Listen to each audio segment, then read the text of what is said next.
নমস্কার, কেমন আছেন সবাই? আমার চ্যানেলে আপনাদের সবাইকে স্বাগত।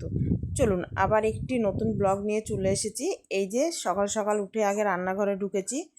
এখানে মুসুরির ডাল সেদ্ধ করতে দিয়েছি আর মাছ ভাজছি। মাছের ঝোলটা করব আর ডালটা করব।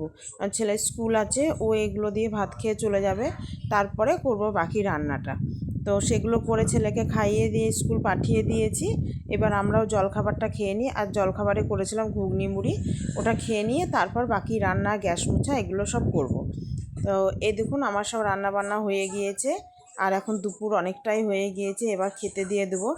এখানে আমি রান্না করেছিলাম মোচার তরকারি, মুসুরির ডাল, বাটা মাছ, ডিম ভরা বাটা মাছ ছিল, সেটাই এমনি পাতলা করে ঝোল।